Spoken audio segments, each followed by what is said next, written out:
Bismillahirrahmanirrahim. Assalamualaikum warahmatullahi wabarakatuh. Alhamdulillah. Alhamdulillah nahmaduhu wa nasta'inuhu wa nastahdihi wa na'udzu billahi min shururi anfusina wa min sayyiati a'malina may yahdihillahu fala mudilla lahu wa may yudlil fala hadiya lahu. Asyhadu an la ilaha illallah wahdahu la syarika lahu wa asyhadu anna Muhammadan abduhu wa rasuluhu la nabiyya ba'dah. Allahumma fassalli wa sallim wa barik wa an'im ala sayyidina Muhammadin wa ala alihi wa ashabihi wa man sara ala nahjihi ila yaumiddin, amma ba'd. Ma'asyiral muslimin wal muslimat yang dimuliakan Allah Subhanahu wa taala, kita melanjutkan kisah Bai'atul Aqabah. Bai'at Al-Aqabah yang terjadi pada tahun ke-12 kenabian. Minggu lalu kita telah membahas bagaimana Rasulullah SAW setelah membaiat 12 orang sahabat yang kemudian mereka kembali ke Madinah. Beliau diberikan oleh Rasulullah SAW seorang sahabat dari golongan muhajirin yang kelak nanti akan menjadi muhajirin, atau kita sebut seorang sahabat yang berasal dari kota Mekah. Yang minggu lalu sudah kita bahas, sedikit kita angkat tentang biografinya, yaitu seorang sahabat muda yang bernama Mus'ab bin Umair. Mus'ab bin Umair ini seorang pemuda di antara nama-nama sahabat yang masuk Islam di permulaannya, as-sabiqun al-awwalun. Dan kemudian setelah peristiwa Bai'atul Aqabah ini, ke-12 orang yang berbaiat kepada Rasulullah ini meminta kepada Rasulullah untuk dikirimkan seorang dari sahabat yang akan mengajarkan kepada mereka dan mendakwahi mereka. Dan yang lebih terpenting daripada itu adalah yang akan mengajarkan apa saja kewajiban seseorang yang sudah masuk ke dalam ajaran Islam. Dan ini sesuatu yang kita tekankan.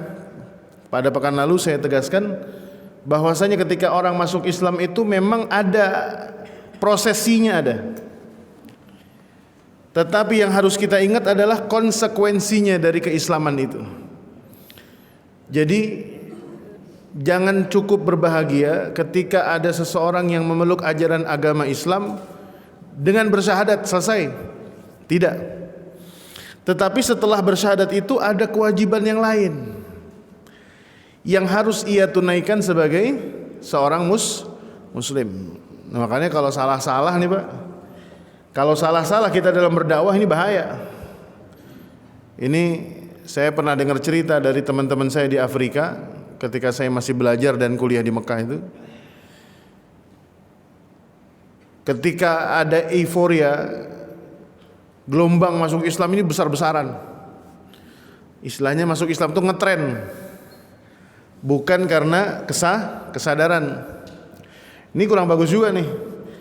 Meskipun satu sisi bagus, tapi satu sisi barangkali efeknya tidak akan lama. Anak muda lagi euforia ngaji semua. Tapi ketika udah nggak musim, akhirnya nggak ada yang bertahan.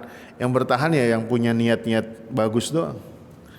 Ini di Afrika, saya pernah dengar cerita dari salah seorang teman saya waktu saya kuliah di Mekah. Karena kurang sempurnanya informasi yang mereka sampaikan, bahwasanya orang yang sudah masuk Islam itu punya kewajiban A, B, C, D dan sebagainya gitu ya. Salah satu di antaranya adalah kewajiban berkhitan. Sunat. Meskipun ini bukan hal yang paling penting, karena dalam Islam itu ada namanya skala prioritas. Orang masuk Islam, pertama kali dia lakukan apa? Akidah, apa ibadah, apa akhlak, atau yang lain Pak kira-kira? Atau muamalah atau apa? Jawabannya apa? Akidah. Saya pernah menjawab ini disalahkan oleh guru saya.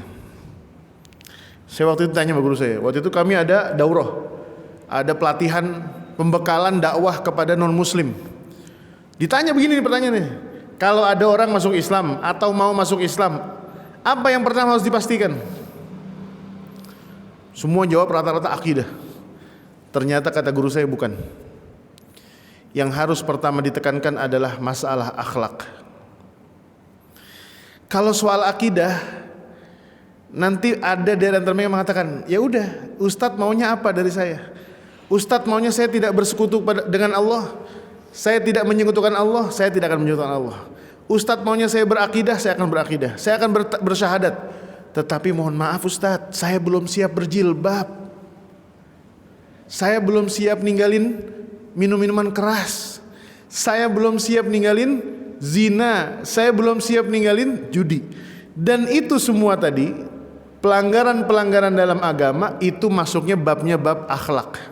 Kok bisa? Iya, akhlak seorang muslim, dia tidak bersentuhan dengan lawan jenis, apalagi kelonan. Sentuhan aja kita nggak boleh sama sembarang orang. Betul nggak Pak?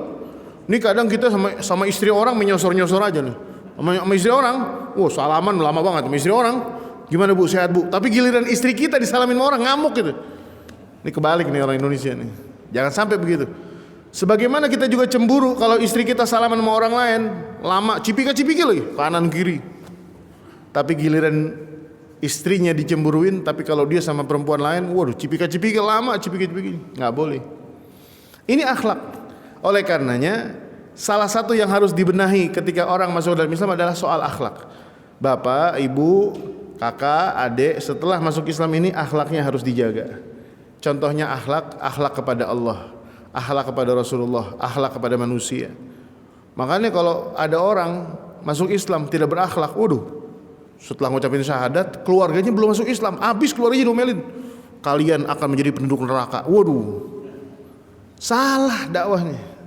Oleh karenanya yang paling utama adalah masalah. Jadi jangan takut Bang, antum juga salah, saya juga dulu pernah salah begitu.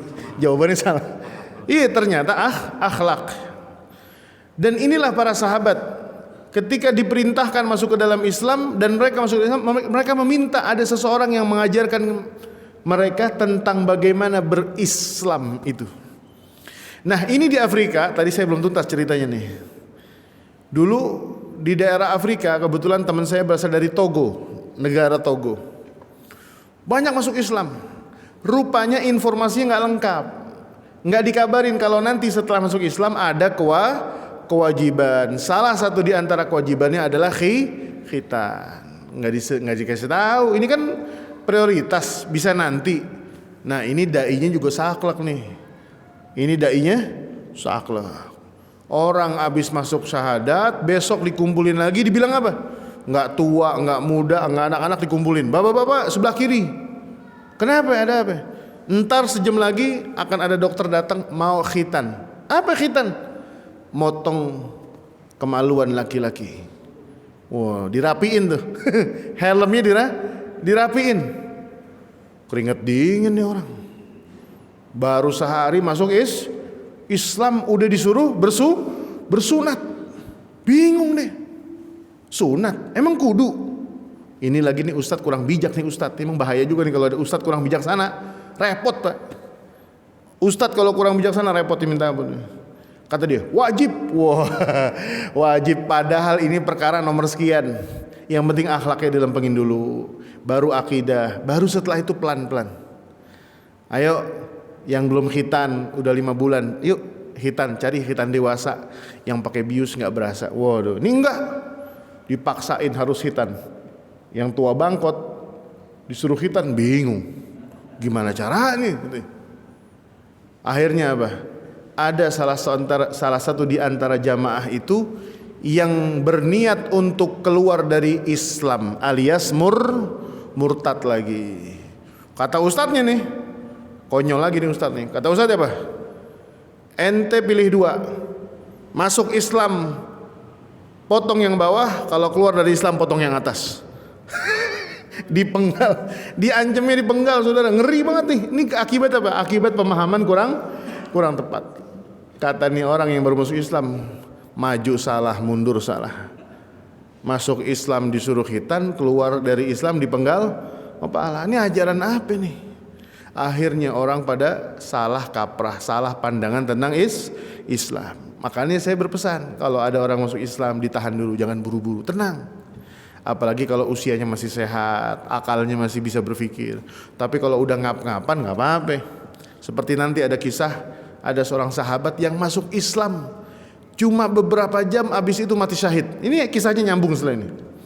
Nah, kembali kepada kisah tadi, Mus'ab bin Umair yang saya ceritakan minggu lalu, seorang anak kaya raya, parfumnya luar biasa, mengalahkan parfumnya Wan Bajri, yang beri di Mekah. Masya Allah, ini luar biasa. Beliau harus pergi berhijrah kepada dia. Nah, di sini nih, minggu lalu saya minta tolong diingatkan satu nama orang Madinah yang bernama As'ad bin Zurarah. Siapa As'ad bin Zurarah nih? As'ad bin Zurarah ini pemegang peran penting. Beliau inilah yang bertemu dengan Rasulullah 2 kali. Bertemu di tahun ke-10 ketika berhaji, dan kemudian di tahun ke-11 bertemu lagi dengan Rasulullah, dan kemudian tahun ke-11 dan kemudian tahun ke-12 mereka berbaiat dengan Rasulullah. Dan As'ad inilah yang meminta kepada Rasulullah untuk dikirimkan seorang sahabat ke Madinah. Untuk apa? Yang pertama untuk mengajarkan mereka perihal agama, dan yang kedua yang diajak untuk berdakwah berkeliling ke Madinah untuk memperkenalkan, mempresentasikan apa yang dimaksud dengan Islam. Kenapa? Karena mereka merasa masih kurang paham tentang Islam. Pesannya untuk kita apa, Pak? Kalau kita adalah orang yang belum mengerti terlalu banyak tentang agama, jangan terlalu berbicara banyak tentang agama. Berbicaralah dalam bingkai yang kita mengerti saja. Kalau kita tidak mengerti, maka kita boleh berhenti di situ. Waduh, saya kurang paham. Kalau soal itu saya kurang ngerti. Tanya sama ustaz aja deh yang lebih ngertian. Ini jangan kemudian orang jamak, Pak. Sholat jamaknya asar sama maghrib. Jamak asar sama maghrib. Ini mohon maaf nih Pak, saya pernah rasanya seperti kesamber geledek. Samber geledek luar biasa. Dan ini yang sangat menyedihkan adalah jamaah awam yang mengikuti seorang ustadz yang mohon maaf barangkali ilmunya kurang lengkap. Saya tidak mengatakan ilmunya rendah, kurang lengkap. Ini kejadian di tanah suci, Pak, di musim haji, di Mina tepatnya. Ketika di Mina kami akan melempar jumroh, waktu itu kami kejebak waktu maghrib. Akhirnya saya waktu itu karena saya bawa jamaah, saya bilang gini, Bapak Ibu sekalian, yang sudah wudu siap-siap sholat, yang belum wudu silakan wudu, nanti kita sholat bareng-bareng di sini. Waktu itu di Mina. Kebetulan karena ada jamaah yang belum wudu pada wudu, saya nunggu di pinggir jalan. Ketemulah saya dengan salah seorang rombongan jamaah dari Jawa Timur. Saya tidak sebutkan kotanya, yang penting dari Jawa Timur. Azan maghrib sudah berkumandang. Kemudian saya tanya nih, ada bapak-bapak, ibu-ibu, Pak, dari mana? Dari kota A. Oh, Jawa Timur. Iya. Udah sholat maghrib, Pak? Oh, udah saya. Maksud saya tuh nanya, ini udah sholat maghrib belum? Mana? Udah azan nih. Azan udah lewat 3 menit, 5 menit kan mungkin aja udah sholat kan. Jawabannya, Pak, udah. Oh, udah di sini. Maksudnya di tempat ini nih, kan sholat di jalanan tuh, nempel sama masjid. Apa jawaban beliau? Oh, udah Pak, saya di jamak. Saya langsung mengatakan, oh nanti jamak takhir. Oh enggak, kami sudah jamak dengan asar. Saya langsung bingung, Pak. Puter kanan, puter kiri. Saya ulangi lagi pertanyaan saya, Pak, Bapak udah sholat maghrib? Udah. Jamak takhir apa udah sholat? Udah sholat, saya gabung sama asar. Kapan? Tadi di tenda. Saya kumpulin itu asar sama maghrib. Ini Bapak sholat sama siapa? Berdua doang sama istri? Enggak, semua rombongan sama ustadz sama kiai yang nyuruh. Bingung, Pak. Lemes saya. Ini orang lagi melaksanakan ibadah haji. Dibimbing oleh seorang yang ternyata tidak amanah dalam berilmu. Padahal nggak ada dalilnya, Pak. Jamaah asar sama kagak ada. Orang makan ketoprak pakai kuah. Ada orang makan ketoprak pakai kuah. Kuah soto diguyur ke ketoprak. Ngamuk orang. Bang, toprak dibikinin. Udah mau jadi, kuah soto ditaruh. Bang. Ngamuk, kagak masuk akal. Ketoprak ya ketoprak. Asar ya jamaknya sama zuhur. Maghrib sama isya. Ini Pak pentingnya. Wala taqfu ma laisa laka bihi ilmun. Jangan pernah kita berkomentar sesuatu yang kita tidak mengetahui ilmu tersebut. Dulu ada seorang ustadz di tanah air, namanya Ustadz Bakhtiar Nasir. Beliau pernah viral meminum air kencing onta. Saya lihat di situ banyak orang jahil yang berkomentar, oh apa nih Ustadz Bahlul, Ustadz bodoh, Ustadz jijik, Ustadz najis, dibilang apa? Nyuruh orang minum. Ini orang kagak ngaji. Coba kalau dia buka Sahih Muslim, dia tahu tentang alaikum bi abwalil ibil. Orang itu ketika kata Buya Hamka, semakin dia berilmu maka semakin banyak dia berdiam dan mengingkari orang lain. Dia banyak diam tuh.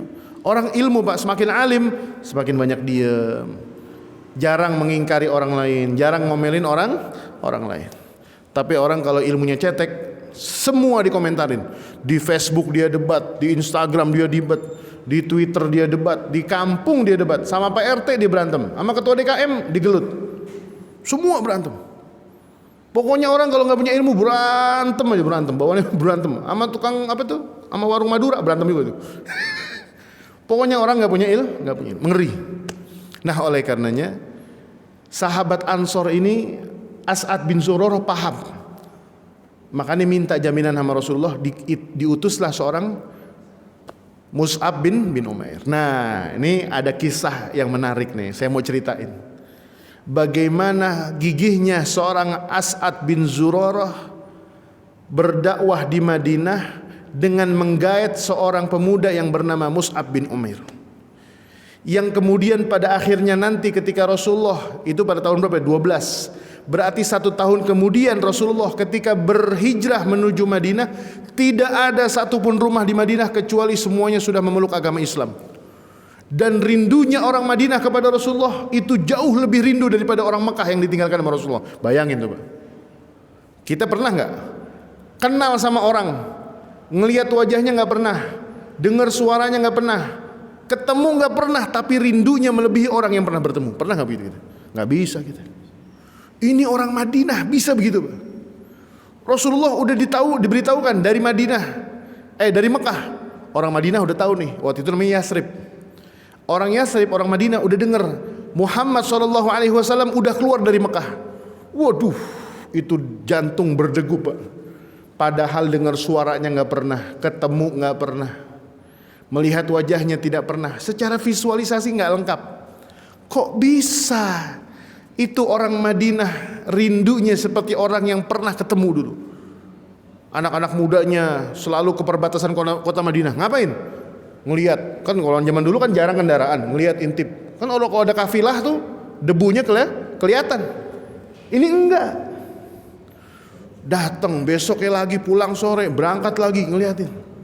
Sampai kemudian Rasulullah disambut di Madinah dengan Tala'al badru, kan gitu ya? Tala'al badru alaina min thaniyatil wada' wajaba syukru alaina. Orang Madinah yang kemudian disebut oleh Allah Subhanahu wa taala sebagai orang-orang Ansar.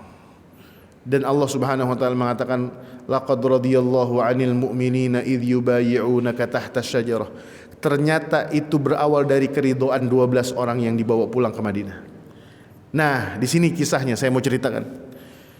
Sesampainya Mus'ab bin Umair di Madinah, As'ad bin Zurarah ini mengatakan kepada siapa? Mus'ab, wahai Mus'ab, mulai hari ini saya akan membawa anda ke semua rumah di Madinah ini, dan engkau yang berbicara dan mengenalkan tentang apa itu Islam. Ini As'ad bin Zurarah. Pelajaran dan pesan untuk kita, kalau kita bukanlah seorang pendakwah, setidaknya kita harus menjadi bagian dari dakwah itu. Ustaz, aneh nggak pinter ceramah, aneh nggak pinter ngajar, aneh nggak pinter, aneh nggak punya duit. Kalau bahasa Betawi, duit saya kagak dablek. Tahu kalau Betawi ini, duit saya kagak dablek. Saya kagak punya uang buat nyumbang DKM. Tapi soal keamanan masjid, biar urusan saya. Wah, gelang bahar sini 2 nih. Cincin, gaplokin orang kalau yang macam-macam. Goloknya Bang Mizi, luar biasa. Ada nggak begitu sekarang? Ada. Kalau gak ada acara nih, dia nggak bisa, nggak punya apa-apa saya. Mau ngapain saya? Kagak punya apa. Tapi saya punya wewenang. Acara santunan, saya tanggung jawab keamanan nih. Wah, santunannya betul. Kenapa? Pastikan diri kita adalah bagian dari kesuksesan dakwah itu. Sekecil apapun peran kita. Ustadz, mohon maaf Ustadz, ekonomi lagi belum stabil nih di rumah. Saya belum bisa nyumbang-nyumbang apa-apa buat Almanar. Nggak banyak, 10 juta doang. 10 juta doang. Wah, lagi nggak stabil, Wan Bajri. Lagi nggak stabil. Kenapa? Karena kalau lagi stabil yang diinfakin 100 juta. Lagi nggak stabil, ekonomi lagi begini di rumah, 10 juta. Kasih. Ustadz, mohon maaf, saya nggak bisa bantu apa-apa buat Almanar. Saya cuma bisa ngedit video YouTube doang dah, apa-apa dah. Masuk ke YouTube aja udah. Yang penting saya adminnya udah, nggak usah dipikirin. Saya yang penting bisa berkiprah untuk dakwah di Almanar. Tuh, ada nenek-nenek nih di kampung saya nih, bukan di Almanar, bukan di kampung saya. Cara sedekahnya dia ke musola, bukan masjid nih, musola. Kerjaannya setiap bulan ke musola, gonta-gantiin mukena musola tuh mukena sebulan 2 kali dia datang, dia taruh 2 minggu, dia ambil yang kotor, taruh lagi yang bersih, dicuci sendiri di rumah dia, modal rinso sendiri, direndam sendiri, pewangi sendiri, disetrika sendiri. Saya pernah ledekin nih nenek-nenek, nek kasih yang mudaan, jangan nenek mulu ngerjain, kata, kagak mau saya kagak bisa ngapa-ngapain buat musola Ustaz, duit kagak dablek. Bahasa Betawi Cipete nih, duit kagak dablek. Mau ngapain lagi? Saya cuma bisa punya rinso doang di rumah sama sikat. Saya cuci ini mukena, saya jemur, saya setrika, deh saya taruh lagi. Yang penting di musola punya mukena bersih. Tuh Pak, sekecil itu. As'ad bin Zurarah tahu. Oleh karenanya dia mengatakan apa? Wahai Mus'ab, yuk keliling. Ente ngomong saya jagain. Tuh. Bahasa kita begitu. Mulailah Mus'ab bin Umair keliling-keliling. Sampai kemudian terjadilah satu peristiwa. Ketika Mus'ab bin Umair dan sahabat As'ad bin Zurarah yang sudah masuk Islam di Mekah ini berkumpul dengan orang-orang Madinah yang sudah masuk Islam. Sebagian yang masuk Islam ketika berhaji, sebagian lagi masuk Islam ketika Mus'ab berdakwah. Mereka berkumpul di tepian sumur, yang dimana sumur itu namanya Bi'ru Marok di Madinah, masih ada sekarang Bi'ru Marok. Ngumpul di situ, biasa dakwah, diterangkan tentang akidah, apa kewajibannya terhadap Allah. Dulu syariat belum banyak, Al-Quran belum turun lengkap, belum tuntas, masih gampang. Dibacain ayat-ayat yang sudah ada, dibacakan ayat-ayat yang sudah pernah diturunkan kepada Rasulullah SAW. Ketika sedang asik-asiknya berdakwah, nongol nih ada tokoh Madinah, tokoh Yasrib, dan ini pentolannya lagi nih, lebih tinggi posisinya daripada As'ad bin Zurarah. Yang pertama adalah Sa'ad bin Mu'adz, yang kedua adalah Usaid bin Khudair. Ini pentolannya nih. Kalau tadi lurah, ini camatnya datang. Waduh. Kalau tadi camat, ini wali kotanya nongol nih. Lebih tinggi lagi. Ketika mereka melihat nih 2 tokoh, belum masuk Islam nih 2. Ketika nih 2 tokoh melihat Mus'ab bin Umair dan As'ad bin Zurarah sedang berdakwah, kata Sa'ad bin Mu'adz bilang begini, bahasa kita nih saya terjemahin. Usaid kan gitu. Orang Indonesia kan singkat manggil Pak. Abdullah panggil Dul kan gitu. Muhammad panggil Mat. Ini orang Indonesia nih. Usaid. No, ente liatin no. As'ad bin Zurarah sedang mengumpulkan orang-orang kita, sedang mengumpulkan masyarakat kita. Yusaffihunahum, bahasa gitu. Membodoh-bodohi mereka. Ini pasti Pak, tendensi dalam dakwah begitu. Orang yang tadinya berandalan diajak masuk Islam jadi kalem, dianggapnya dibodoh-bodohin. Yang tadinya galak, hijrah, jadi kalem, dianggapnya dibodoh. Lu dulu galak banget lu, gara-gara Islam, nah jadi cemen, jadi kucing. Betul nggak? Sering digituin. Ketika mereka berubah kepada kebaikan, sering diledek.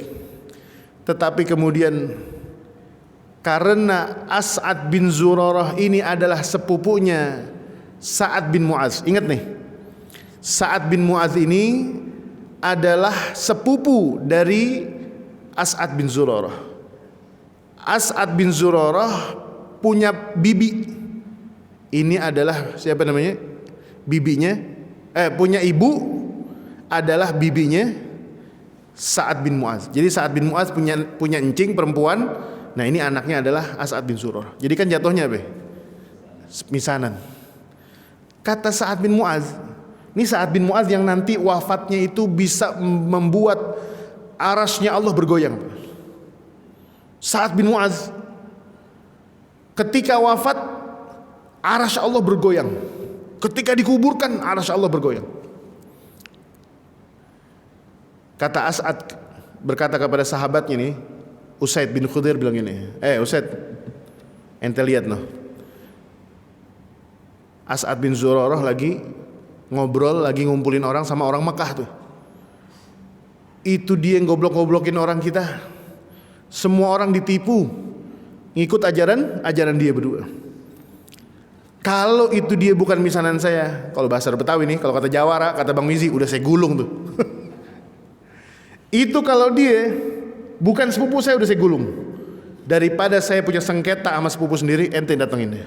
Ingetin, kasih peringatan, bilangin, jangan macam-macam di kampung saya. Wah, kan begitu. Datang nih Usaid bin Khudair, diparanin, dibubarin tuh orang ngumpul. Bubar. Kata As'ad bin Zurarah, ada apa bang? Bahasa kita begitu. Ini saya terjemahin pakai bahasa Betawi. Ada apa bang? Kalian yang selama ini beberapa hari ini masuk ke rumah-rumah, ke kampung-kampung, menularkan ajaran seorang nabi yang katanya sudah diutus di Mekah, dan anda ternyata hanya membodoh-bodohi kaum kami. Kata As'ad bin Zurarah, duduklah sejenak, biar ini orang Mekah bicara mente, dia yang ngerti perkara urusan ini. Akhirnya Mus'ab bin Umair, di sini terlihat perannya Pak. Anak muda, lisannya masih lancar, kata-katanya masih tersusun dengan baik, otaknya masih cemerlang, idenya masih matang. Tapi bukan berarti orang tua dikesampingkan. Orang tua juga ada peranannya Pak. Kalau doa yang tepat orang muda apa tua? Orang tua. Ada acara nih, akad nikah, doa penutupnya harus orang tua, syahdu. Orang tua nih Pak, semakin tua itu suara kedengaran di mic bergetar aja orang udah nangis Pak. Assalamualaikum warahmatullahi wabarakatuh gitu. Ini yang mau ngaminin, ya Allah engkong udah. Yang mau ngaminin juga terkesentuh. Tapi kalau yang dua anak muda kagak ada khusyuk-khusyuknya. Sama. Tapi giliran juru bicara Jokowi, juru bicara anak muda apa tua? Hah? Anak muda, masih gagah. Rambut nggak ada ubahannya barang satu. Kenapa? Karena itulah perwajahan. Mus'ab bin Umair diutus karena dia akan menjadi perwajahan Islam. Tapi kalau orang tua Pak, ada makomnya sendiri-sendiri. Mimpin doa, ngelamar anak orang. Pantas gak orang tua? Coba yang ngelamar anak, yang ngelamar gadis masih jomblo, masih muda, ya bukan buat temennya, buat dia embat. Jadi gimana Pak mau ngelamar buat temennya? Bukan Pak, buat saya aja. Masih muda. Tapi kalau kita minta orang untuk ngelamar, anak kita mau dilamar atau enggak, anak kita mau ngelamar anak orang, kita cari nih siapa tokoh masyarakat yang bisa menjadi perwakilan keluarga, kan gitu ya. Dicari ini siapa di sini, ustadz, apa guru kita, yos, datangnya aja udah syahdu, duduk ngeliat wajahnya udah teduh. Nah, Mus'ab bin Umair bicara. Apa yang dikatakan oleh Mus'ab bin Umair kepada Usaid bin Khudair? Wahai saudaraku, duduklah sejenak. Ini Usaid udah megang pedang nih Pak, udah megang pedang. Harbah, tahu harbah? Harbah itu alat perang. Kalau bahasa Bang Mizi udah bawa golok, tarisi di bawah dia. Waduh. Apa kata dia? Duduk dulu. Saya akan jelaskan perkara tentang agama saya. Kalau seandainya perkara itu baik, maka terimalah dengan baik. Tetapi kalau perkara itu tidak berkenan di hati Anda, kami akan tinggalkan. Kami tidak akan melakukan ini. Dan ketika sedang berbicara, ingin berbicara, As'ad bin Zurarah bilang begini, pesan dia sama Mus'ab bin Umair, temennya nih. Kalau bahasa kita nih, orang Betawi, ngomong baik-baik, jangan sampai salah. Kalau salah digaplok lu. Usduq ma'allah. Jujur yang ngomong, jangan pakai dibelok-belokin. Setelah dijelaskan tentang agama, mulailah Mus'ab bin Umair dalam dakwahnya dengan Usaid bin Khudair ini dibacakan beberapa potongan ayat Al-Quran. Disinilah para ulama mengatakan, Pak, orang kafir kira-kira dia berpengaruh nggak sih sama Al-Quran? Berpengaruh, Pak. Makanya kalau ada petugas DKM di sini merebut petugas sore-sore menjelang azan, nyetel Quran tuh kan gitu tadi, nyetel Quran tadi kan, surat Ar-Rahman, surat Waqiah diputer, niatin untuk dakwah. Jangan dikira itu Quran kagak ngaruh, ngaruh, Pak. Bisa jadi ada orang mau maksiat, waduh Quran disetel, naudzubillah min dzalik, kagak jadi maksiat. Orang mau ngebegal, Quran disetel, nggak jadi. Dan pastikan, yakin bahwasanya Quran itu akan memberikan pengaruh. Jangankan kepada seorang muslim, kepada orang kafir pun Quran itu akan bisa menggedor hati. Nah, kalau nyetel Quran itu pasti. Makanya Quran itu disebut dengan syifa, disebut dengan hidayah. Kenapa? Hati kita kalau lagi gundah, hati kita kalau lagi gundah, baca Quran selembar, 2 lembar, 3 lembar, 4 lembar, tenang hati kita. Betul nggak, Pak? Ini luar biasa. Usaid bin Khudair ketika mulai dibacakan Al-Quran, wajahnya berubah. Kata As'ad bin Zurarah mengatakan apa?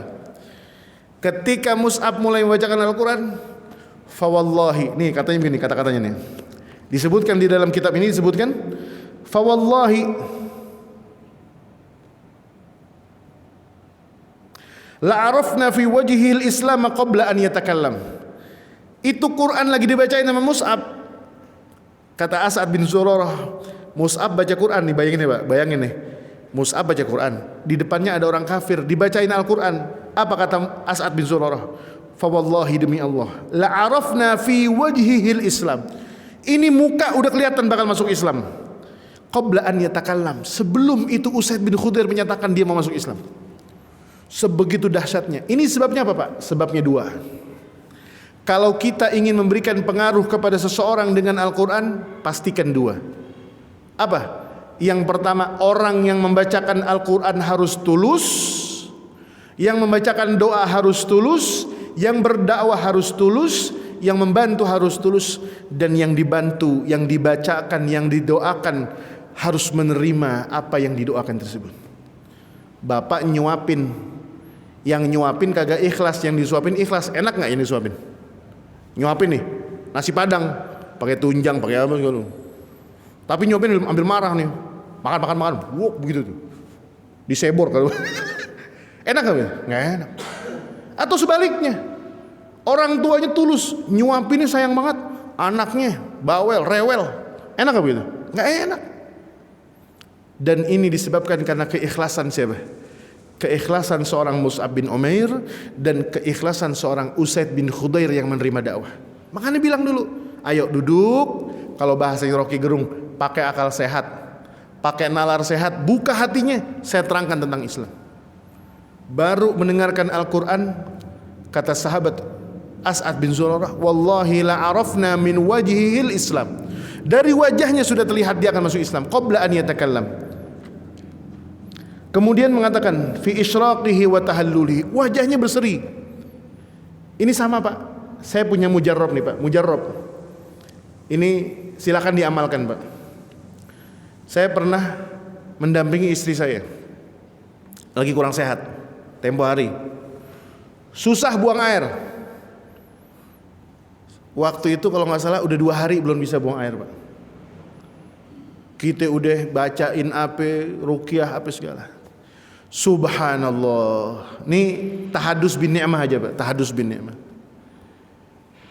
Dia mau makan paya nih, istri saya mau makan pepaya. Dia bilang, "Bang, mau paya? Kita cariin paya." Paya saya potong-potongin paya di mangkok. Di depan istri saya bilang begini nih, "Ini paya, saya ngomong mau paya. Paya, engkau ini makhluk Allah." Ini saya ngomong Pak.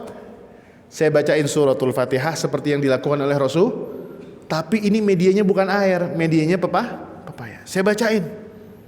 Bismillah asy-syafi, bismillahi al-mu'afi, dengan nama Allah yang menyembuhkan, dengan nama Allah yang memberikan afiat. Bismillahil kafi, yang mencukupkan segala urusan. Allahumma rabban nas adhibil ba's. Saya rukyah tuh Pak. Adhibil ba's ishfi wa anta syafi la shifa illa shifa'uk. Bismillahilladzi la yadurru. Saya bacain suratul Fatihah, saya bilang, paya, ente makhluk Allah.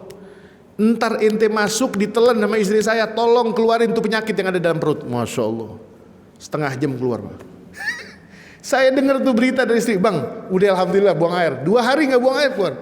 Saya ketawa, ya Allah. Kata istri saya, "Kenapa tuh Bang?" Yang doain tulus, yang didoain tulus. Dan ini kuncinya. Dan ini kunci keberkahan Pak. Suami yang memberikan nafkah ikhlas, istri yang menerima nafkah ikhlas. Jangan suami udah ngasih nafkah, istri gerutu.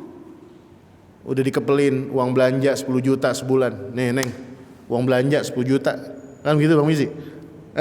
10 juta dikepelin, masih gerutu aja. Agak cukup nih. Krim siang belum, krim malam lain, krim pagi. Ya kan, skincare belum. Sering gak begitu? Rumah tangga terombang-ambing. Kenapa? Gara-gara banyak pihak yang tidak qanaah, yang tidak tulus, tidak ikhlas. Ayah tulus, anaknya gak tulus. Sebaliknya, istrinya tulus, suaminya gak tulus. Sering begitu Pak. Istri kita capek ngurusin rumah tangga kita, setrikaan, cucian, ngurus anak, masak udah capek-capek, suami tinggal makan doang ngedumel. Makan apaan lauk begini, kagak ada lagi Pak. Luar biasa. Akhirnya apa? Sering hati kita itu tidak lebar, tidak lapang. Sementara As'ad bin Zurarah dan Mus'ab bin Umair begitu tulusnya, sampai kemudian seorang siapa? Usaid bin Khudair masuk ke dalam Islam begitu mudahnya. Kemudian dia nanya, "Tsumma qala, ma ahsana hadza wa ajmalah." Luar biasa nih ajaran. Begini bagusnya nih ajaran, kenapa saya baru tahu, kata dia. Kemudian dia bertanya nih siapa? Usaid bin Khudair yang tadi masuk Islam, yang tadi dengar Al-Qur'an. Kaifa tasna'una idza aradtum an tadkhulu fi hadzal din? Apa yang saya mesti lakukan kalau seandainya saya mau masuk agama ini? Wah, kena nggak? Kena, masuk Islam. Dan ini semua bermula dari akhlak yang baik. Bermula dari akhlak yang baik. Selesai ceritanya? Belum. Kemudian Usaid bin Khudair dalam hitungan beberapa waktu yang singkat mengatakan, "Sekarang juga saya akan pertemukan kalian dengan Sayyidul Qaum, dengan petingginya nih kaum Madinah." Siapa namanya? Sa'ad bin Mu'az. Ini orang kalau ngomong di Madinah nggak ada yang berani ngelanggar. Ini orang kalau ngomong A, semua satu Madinah bilang A. Ini orang kalau bilang jangan, jangan semua. Buru-buru nih bawa. Dan ketika datang Usaid bin Khudair, kata riwayat yang didatangkan dari riwayat Sa'ad bin Mu'az mengatakan, "Lah, berubah nih orang. Tadi berangkat dari sini mau mau ngerebek si Usama, mau ngerebek As'ad bin Zurarah, wajahnya marah. Balik dia sana wajahnya berseri-seri. Girangnya luar biasa." Dan kemudian kisahnya berulang lagi. Sa'ad bin Mu'az ditahan, "Jangan marah dulu Bang. Biarin dulu dia ngomong." Dia ngomong dulu nih. Siapa yang ngomong? Yang ngomong adalah Mus'ab bin Umair. Berdakwah, menerangkan tentang Islam, diulang lagi. Sampai kemudian kejadian yang sama mengatakan, As'ad bin Zurarah mengatakan, "Wallahi la'arafna min wajhil Islam qabla an yatakallam." Kita udah ngelihat bagaimana perubahannya nih. Bagaimana perubahannya nih orang dari Islam akan memeluk Islam sebelum dia bicara. Masya Allah, tabarakallah. Luar biasa. Akhirnya apa? Masuk Islamlah Sa'ad bin Mu'az. Dan kemudian apa? Dia datang kepada Bani Abdil Ashhal. Bani Abdil Ashhal ini adalah salah satu di antara suku terbesarnya Khazraj. Dan kemudian dikatakan, wahai Bani Abdul Ashhal, apa yang kalian kenal tentang diriku? Dikatakan oleh satu kaum mengatakan, anta sayyiduna wa afdaluna ra'yan, kamu ini adalah pemimpin bagi kami dan orang yang paling cemerlang pemikirannya, orang yang paling benar dalam kepemimpinan. Kemudian apa? Kata Sa'ad bin Mu'adz, demi Allah, tidaklah kalian salah seorang di antara kalian yang berani bicara mengatakan dan membantah kepadaku kecuali kalian beriman kepada Allah dan Muhammad sallallahu alaihi wasallam. Satu kota masuk Islam, Pak. Cuma gara-gara satu omongan Sa'ad bin Mu'adz. Nah, di sini nih. Ketika semua orang sudah masuk Islam, hanya 3 rumah yang tidak masuk Islam waktu itu. Hanya ada 3 rumah yang tidak tersentuh Islam. Yang pertama rumahnya Bani Umayyah bin Zaid, yang kedua Khutmah, dan yang ketiga Wa'il. Dan di situ ada seorang yang bernama Al-Usayrim. Al-Usayrim, dia belum yakin sama Islam, dibiarin, nggak dipenggal palanya, dibiarin. Usayrim ini baru masuk Islam 5 tahun Hijriah, Yaumul Khandaq, ketika perang Khandaq sedang mau berkecamuk. 5 tahun Rasulullah di Madinah, dia belum masuk Islam. Rasulullah depan mata belum masuk Islam. Kenapa, Pak? Karena hidayah itu tidak bisa dibeli oleh apapun.